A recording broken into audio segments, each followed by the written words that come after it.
We are going to build our first query now. Either click on the Query Builder option in the Data menu or click the plus button at the top of the Saved Workflows panel. Clicking either of those options will open up the Query Builder. First, I would like to bring your attention to the left sidebar. From top to bottom, we see sources, data models, and federates. Looking at the sources, we see an icon on the right side of some of them.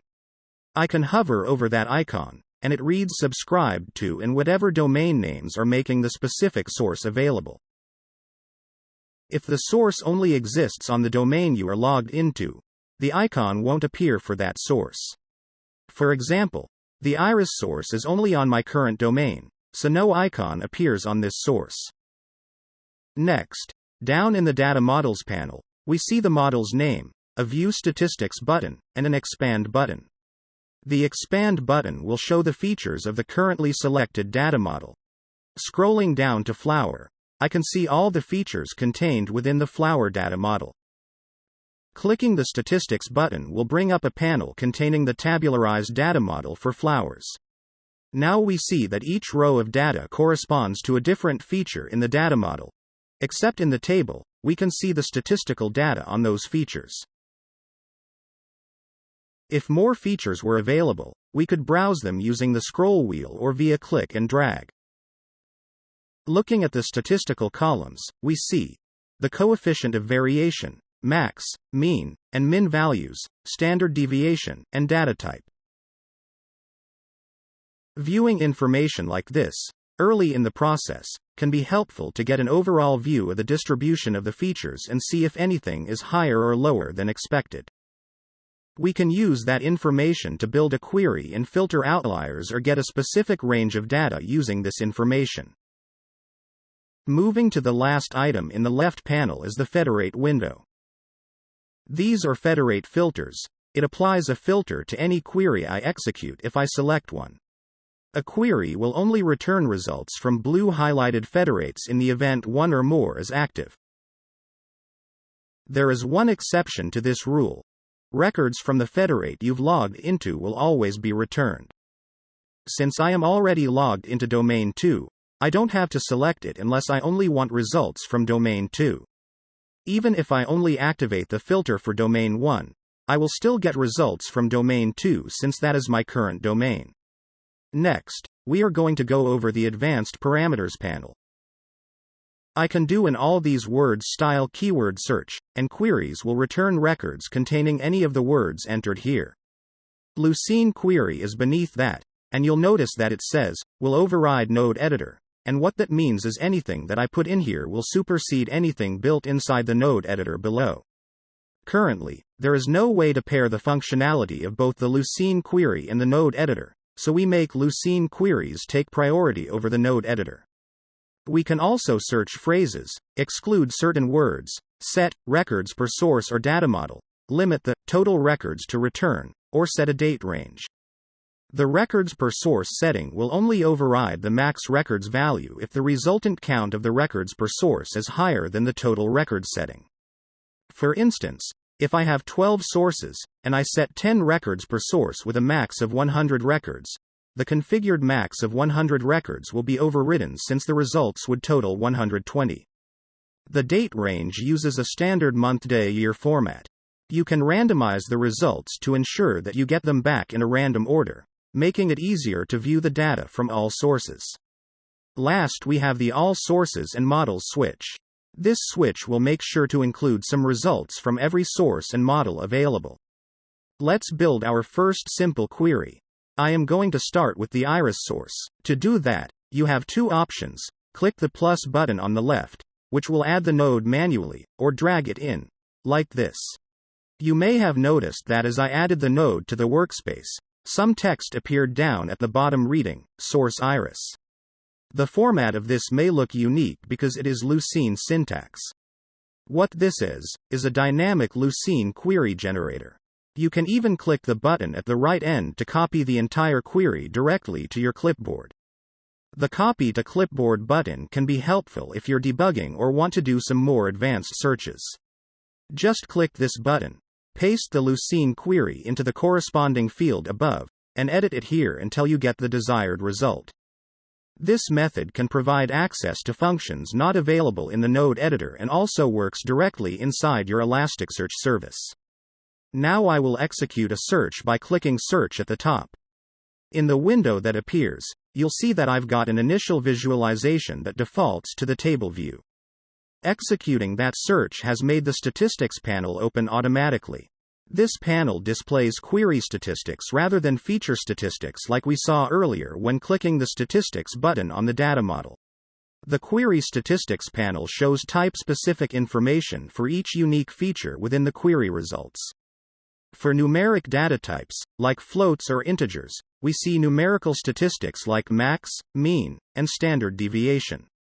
Each panel can be minimized as well by simply clicking the feature name above those displayed metrics. The search field can be used to dynamically filter the displayed feature statistics. If I begin typing the word length, you can see the only displayed statistics are now features that contain matching text. Above the search field, we have the Federate Distribution. This is a bar chart that will show the distribution of all the returned records across all of the federates. Since the iris source is only available on a single federate, we only see one representative bar in this chart. For now, I will close the Statistics panel in the Visualizations tab. I will come back to that in a bit.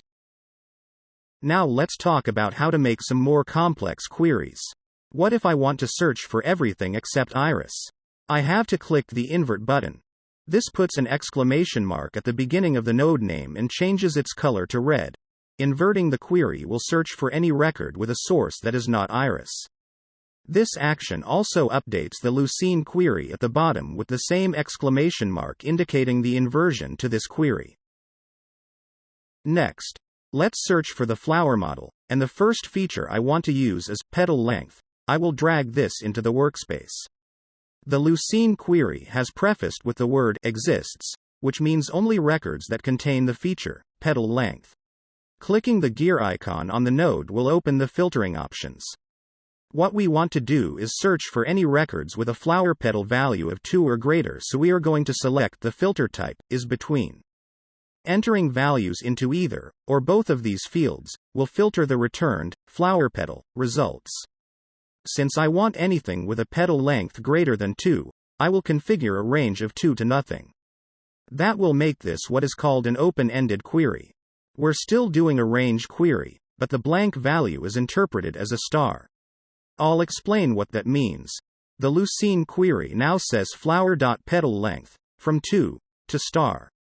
In Elasticsearch terms, when executing a query, the star means that it's open-ended. Anything 2 and up will return when executing this query. Let's increase the complexity. I want to filter out records with a petal width of less than 3. Pressing the plus button and you'll see that it automatically connects petal length to petal width. Moving around connected nodes will not disconnect them either. Changing the connection type to OR is reflected in the Lucene query also, but I am going to keep the default operation. Let's add that filter to the petal width now. Open the filters just like we did before. Select is between. Then I am going to enter a 3 in the to field. The Lucene query also updated with the latest filter we added. It says any petal width up to 3, which is the query I want. Now we can hit search and see the filtered results we wanted after a quick load. Let's quickly verify our results. It appears that everything has a petal length of 2 or more and a petal width of 3 or less. Perfect. Now I want to add a filter to this where the species is versicolor. I am going to click the flower.species feature in the flower data model. First, however, I do not want this connection type to be AND. In fact, I want these 2 nodes grouped. Grouping these 2 will let us treat them as a single condition whose output can be ORed with the species filter. To do that, I will either press and hold Shift, or press this group toggle up here. Then I can click and drag over the nodes that I want to group, then just let go, and you'll see that it groups the nodes that I drew the box over. Grouping those nodes caused a message to appear in the Lucene output at the bottom that says, Please attach all nodes to see Lucene output. This message informs us that there are one or more features present in the workspace which are not connected. Our client continuously verifies that there's a complete chain of operations present before allowing query execution. So I'm going to click and drag this circle on my new group, and I'm going to let it go here on the flower.species node. Looking at the Lucene query, we see that the client parenthesized the features that we grouped. I need to change the AND operator outside of the grouping back to OR. So, I am just going to click the drop down and select OR. Next, I want to search for the species versicolor, not search for the presence of the species value alone. I need to change the filter type to is and type versicolor in the value field. Let's go ahead and run the search with all of that corrected. At first glance, it looks like the returned results are flowers that are the species versicolor, or flowers with petal length greater than 2 and width of less than 3. Lastly, to delete a group and its contents, click the X located near the upper right corner of the group, and poof, it's all gone. This concludes the Lucid Client Query Builder tutorial video. Thank you, and don't forget to like, subscribe, and hit the bell to be notified when new content is available.